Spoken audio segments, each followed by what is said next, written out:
बरगद के पेड़ पर टोनी चिड़िया अपने पूरे परिवार के साथ में रहती थी। उसका परिवार बहुत बड़ा था। टोनी चिड़िया के परिवार के आधे लोग टोनी की तरह सुंदर थे और आधे लोग काले भूरे रंग के थे। जिस ग्रुप में सुंदर चिड़िया थी, वह लोग काले भूरे चिड़ियों का हमेशा मजाक उड़ाया करते थे। इसलिए चिड़िया का परिवार दो ग्रुप में बंट गया था। आए दिन इनके बीच हर छोटी छोटी बात में लड़ाई होती रहती थी, पर उनकी माँ उन्हें हमेशा प्यार से एक साथ रहने के लिए कहती थी। पर दोनों ग्रुप के चिड़िया अपनी माँ की बात को नहीं मानते थे। इस वजह से टोनी हमेशा उदास रहती थी। one दिन काले भूरी चिड़िया का ग्रुप अपनी माँ के पास जाते हैं और कहते हैं, माँ, अब आप हमारे पेड़ का बंटवारा कर दो। अब हम लोग सुंदर चिड़िया के साथ नहीं रहना चाहते। इतने में ही सुंदर चिड़िया का ग्रुप भी पास पहुंच जाता है और वह भी पेड़ का बंटवारा करने की बात कहते हैं। इस बात से माँ को बहुत हर्ट होता है, पर फिर भी माँ बोलती है, ठीक है, आज रात को सभी सो जाओ, कल सुबह बात करते हैं।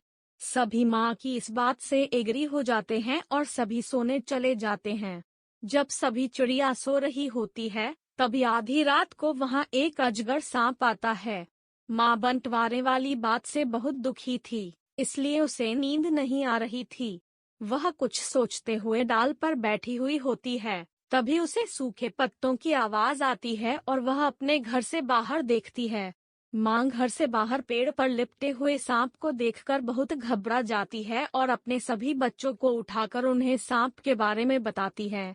पहले तो सभी बच्चे बहुत डर जाते हैं, पर माँ उन्हें समझाती है कि बच्चों, कुछ भी हो जाए, आज हमें मिलकर इस परेशानी का सामना करना है।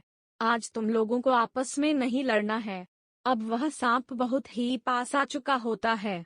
तभी माँ के कहने पर सारे बच्चे एक साथ सांप के ऊपर हमला बोल देते हैं। सभी बच्चे सांप को अपनी चोंच और पंजे से नोचने लगते हैं। सांप ने इस हमले के बारे में कभी भी नहीं सोचा होता है और घबरा कर वहाँ से भाग जाता है। सभी चिड़िया बहुत खुश हो जाते हैं और एक दूसरे को गले लगाते हैं। यह देखकर माँ भी बहुत खुश हो जाती है। अब उन सभी चिड़िया को समझ में आ गया था कि साथ मिलकर रहने से उन लोगों का कोई बाल भी बांका नहीं कर सकता है। कहानी से शिक्षा तो देखा बच्चों आपने कैसे चिड़िया के छोटे छोटे बच्चों ने एक साथ मिलकर एक बड़े से सांप को भगा दिया। ठीक ऐसे ही अगर हम भी अपने भाई बहन मम्मी पापा के साथ में मिलकर रहेंगे तो कोई भी हमारा कुछ नहीं बिगाड़ सकता है। इसे ही कहते हैं एकता की शक्ति।